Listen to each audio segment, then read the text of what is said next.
Hi viewers, ഗോപൂസ് kitchen വ്ലോഗിലേക്ക് എല്ലാവർക്കും സ്വാഗതം. ഇത് ഞങ്ങളുടെ വീട്ടിലുണ്ടായ കുമ്പളങ്ങയാണ്. ഇതിന് കടിയങ്കായ എന്നൊക്കെ ഇവിടെ പറയും. നല്ല കുമ്പളങ്ങയാണ്. കൂശ്മാണ്ഡം എന്നാണ് ഇതിൻ്റെ മറ്റൊരു പേര്. അപ്പോൾ ഈ കൂശ്മാണ്ഡ രസായനം എന്നൊക്കെ പറയുന്നതൊക്കെ ഈ കുമ്പളങ്ങയിൽ നിന്നുണ്ടാക്കുന്നതാണ്. നല്ല മെഡിസിനലാണ്. ഇതിൽ നിന്നൊരു കഷ്ണം ഞാൻ നേരത്തെ മുറിച്ചെടുത്തു. ഇനിയും ബാക്കി ഒരു കഷ്ണം മുറിച്ചെടുത്ത് കുമ്പളങ്ങ കിട്ടിയപ്പോൾ ഒരു സ്പെഷ്യൽ കൂട്ടാനുണ്ടാക്കി കാണിക്കാമെന്ന് വിചാരിച്ചു. അതാണ് ചെയ്യാൻ പോകുന്നത്. ഞാനൊരു നെല്ലിക്ക വലിപ്പത്തിൽ പുളി കുതിർത്തിയിട്ടിരുന്നു. അപ്പോൾ അത് പിഴിഞ്ഞ് ആദ്യം ഈ പാത്രത്തിലോട്ട് ഒഴിക്കണം.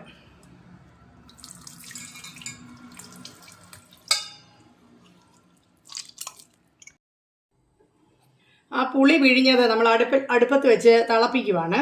ഒന്ന് തിളച്ച് കഴിയുമ്പം നമുക്ക് പച്ചക്കറി ഇടാം.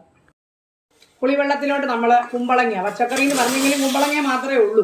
വേണമെങ്കിൽ മത്തങ്ങ ഇടാം, മത്തങ്ങ ഇല്ല, അതുകൊണ്ട് കുമ്പളങ്ങ. ഇതിലേക്ക് കുറച്ച് മഞ്ഞൾപ്പൊടി ഇടും. നമുക്ക് കുറച്ച് കരിവേപ്പിലയും കൂടി ഇടാം ആദ്യം തന്നെ. കുമ്പളങ്ങ വേകുമ്പോഴത്തേക്ക് നമുക്ക് ഇപ്പുറത്തെ അടുപ്പിൽ വെച്ച് കുറച്ച് മല്ലി ഒന്ന് വറക്കാം. ഓരോന്നോരോന്നായിട്ട് വറുത്തെടുക്കണം. ഉലുവ വേണം, കുറച്ച് പച്ചരി വറക്കണം. എല്ലാം ഞാൻ സെപ്പറേറ്റ് ആയിട്ട് അങ്ങ് വറക്കുക. മല്ലിയോടൊപ്പം ഞാൻ 3 കാശ്മീരി മുളകും കൂടി ഇട്ട് വറക്കുക. സ്വല്പം ഉലുവ, വളരെ കുറച്ച് ഉലുവായും വറുത്തെടുത്തു. മറ്റേ ആ മല്ലി ഒരു 2 ടേബിൾ സ്പൂൺ ആയിരുന്നു കേട്ടോ. ഉലുവ വറുത്തത് നമ്മൾ മാറ്റിയിട്ട് ഇനി പച്ചരി വറുത്തെടുക്കാൻ പോവാം. അത് ഒരു 2 ടേബിൾ സ്പൂണ് പച്ചരി. പുഴുകലേരി ആയാലും കുഴപ്പമൊന്നുമില്ല, അത് വറുത്തെടുക്കുക. പച്ചരി ബ്രൗൺ നിറമായിട്ടുണ്ട്. അപ്പോൾ അത് മതി. അപ്പം നമ്മൾ അതെടുക്കുക. എല്ലാം വറുത്ത് കഴിഞ്ഞു. അപ്പോൾ ഇതിന് നല്ല മണം ഇപ്പം തന്നെ വരുന്നുണ്ട്. ഇനി ഇത് തണുത്ത് കഴിയുമ്പോൾ നമ്മൾ ആദ്യം ഒന്ന് മിക്സിയിലിട്ട് പൊടിക്കും. പിന്നെ കുറച്ച് വെള്ളം ചേർത്ത് നന്നായിട്ട് അരച്ചെടുക്കും. വറുത്ത സാധനങ്ങൾ തണുക്കുമ്പോഴത്തേക്ക് നമ്മളൊരു 3 ടേബിൾ സ്പൂൺ 3-4 ടേബിൾ സ്പൂൺ ഇടാം. നാളികേരം ഇട്ട് അത് 2 പച്ചമുളകും ചേർത്തൊന്ന് അരച്ചെടുക്കാൻ പോവാം. 2 പച്ചമുളക് ഇട്ടു. കാരണം അതിന് വലിയ എരിവില്ല കേട്ടോ, അതുകൊണ്ടാണ് ഞാൻ ചേർത്തത്. എരിവിനനുസരിച്ച് നിങ്ങൾ ചേർക്കാവൂ. വറുത്ത് വെച്ച മസാലയെല്ലാം കൂടെ ഞാൻ പൊടിച്ചെടുക്കും ആദ്യം. പിന്നെ അത് വെള്ളം ചേർത്ത് നല്ലോണം അരയ്ക്കാൻ പോവാണ്.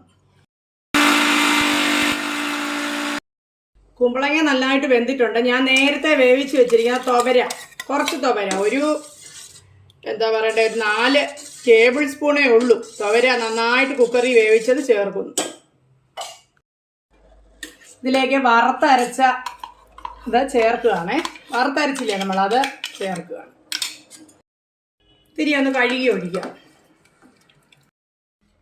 നമ്മൾ കറിയിലേക്ക് ഉപ്പിട്ടില്ല. അപ്പം എനിക്ക് കൈക്കണക്കാണേ. ഞാനൊരു 1.5 ടീസ്പൂൺ കണക്കാക്കി അങ്ങ് ഇടുക. ഉപ്പും മുളകൊക്കെ നമുക്ക് ഇഷ്ടത്തിന് വേരി ചെയ്യാം. മുളക് ചിലർക്ക് കൂടുതൽ വേണം. ഞങ്ങൾക്കൊരു മീഡിയം മതി. സാത്വികമായ ഭക്ഷണമാണ് നമ്മുടേത്. അപ്പം അതുകൊണ്ടൊരു മീഡിയമേ നമ്മൾ കഴിക്കുകയുള്ളൂ. നമ്മൾ അരച്ച് വെച്ച നാളികേരവും 2 പച്ചമുളകും കൂടെ നമ്മൾ അരച്ചില്ലേ, അത് ചേർക്കുക. എന്നിട്ട് തിളപ്പിക്കട്ടെ നന്നായിട്ട്. ഇതിലേക്ക് സ്വല്പം ശർക്കര പൊടിച്ച് ചേർക്കുന്നത് ടേസ്റ്റ് ബാലൻസിങ്ങിനാണ്. അതൊന്നുകൂടെ ടേസ്റ്റ് കൂട്ടും. എന്നിട്ട് നമ്മൾ കടുക് വറക്കുക. കടുക് വറക്കുമ്പോൾ നമ്മൾ മുളക് ഇടുന്നില്ല, കരിവേപ്പിലയും കടുകും മാത്രം ഇട്ട് കടുക് വറക്കും. വെളിച്ചെണ്ണയിൽ കുറച്ച് കടുകും കരിവേപ്പിലയും മാത്രമാണ് നമ്മൾ വറുത്തിടുന്നത്.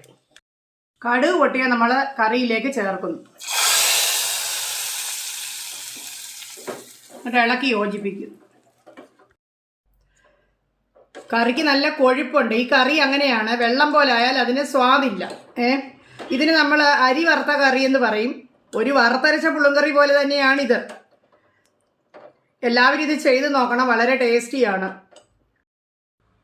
പഴയകാല കറികൾ പരിചയപ്പെടുത്തുന്നതിൻ്റെ ഒരു ഭാഗമായിട്ടാണ് ഞാനിപ്പോൾ ഇത് ചെയ്തത്.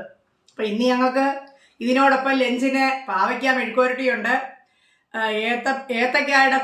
ഏത്തക്കൂമ്പ് തോരൻ ഉണ്ട്. അങ്ങനെ അതെല്ലാം കൂടെ ചേർത്ത് കഴിക്കും. ഞങ്ങളുടെ ചാനൽ കാണുകയും സബ്സ്ക്രൈബ് ചെയ്യുകയും ഷെയർ ചെയ്യുകയും ഇഷ്ടപ്പെട്ടാൽ ലൈക്ക് ചെയ്യുകയും ഒക്കെ ചെയ്യണം. ഇന്നത്തെ ലഞ്ചിന് ചോറിൻ്റെ കൂടെ നമ്മളിപ്പോൾ ഉണ്ടാക്കിയ കൂട്ടാനും കൂമ്പും ഏത്തക്കായും കൂട്ട തോരനും പാവയ്ക്ക മെഴുക്കുവരട്ടിയും പപ്പടവും പിന്നെ മോരും.